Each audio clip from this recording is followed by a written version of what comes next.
مرارفين دعاء الرتب أبو يسوع تبسيقتي وانجو قرنا أبو أبرسك أبين أبو مرارفين دعاء الرتب أبو يسوع تبسيقتي وانجو قرنا أبو أبرسك أبين أبو أبرسك أبين أبو faarfataa nuti jaallannu faarfataa Amaanu'eel Ittaanaa faarfannaa dinqii tokkoon nuuf dhufeera.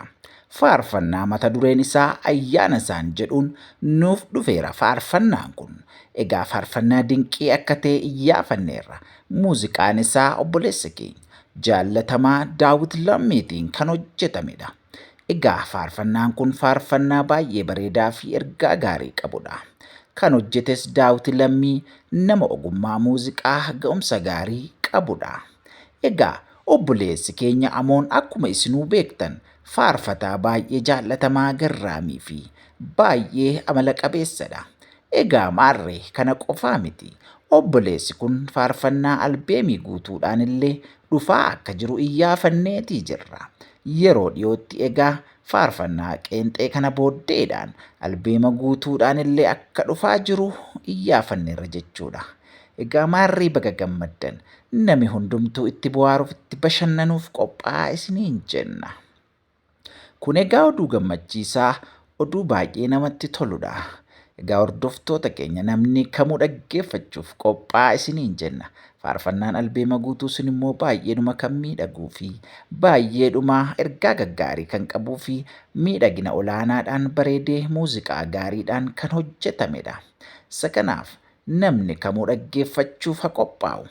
Maarree egaa isa dura immoo faarfannaa qeenxeen kun egaa ayyaana isaan kan jedhu kunoo gadhiifameetii jira. Namni kamuu itti haa eebbifamuu, namni kamuu ittiin Waaqayyoon haa waaqeffatuun dhaamsa keenyadha. Egaa namni kamiyyuu dhaggeeffadhaa yuutuubii isaarra deemaatii dhaggeeffadhaa guutummaatti isas jajjabeessaa isiniin jenna.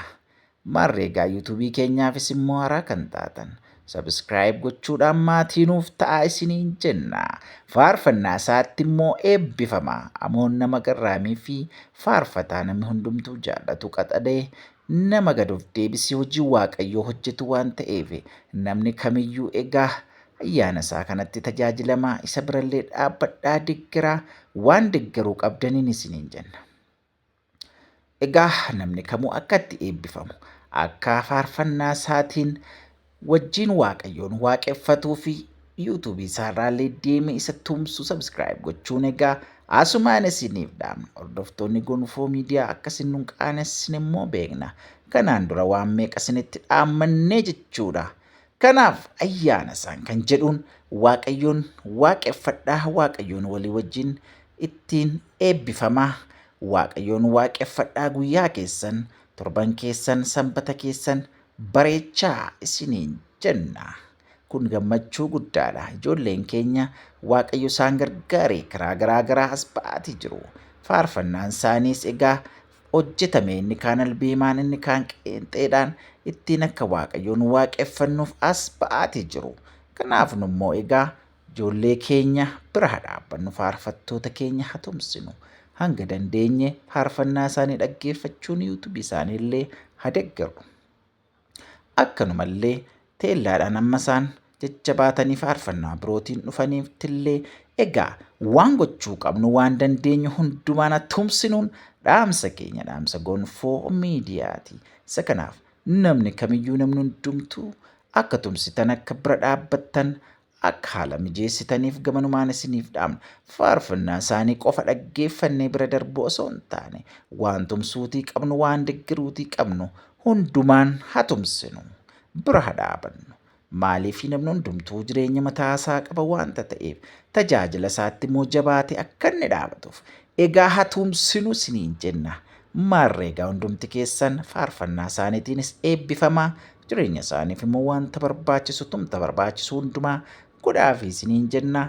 Waaqayyo bara keessan jireenya keessan haa eebbisu. Egaa namni kana godhu immoo eebbifamaadha. Hojii Waaqayyoo keessaa nama qooda fudhatee fi nama miilla wangeelaa achi bute egaa Isa kanaaf namni kamiyyuu jabaadhaatii tumsaa itti eebbifamaa deeggaraa bira dhaabadhaa isiniin jennaa. Waaqayyo bara keessan haa eebbisu. Eebbifamaa.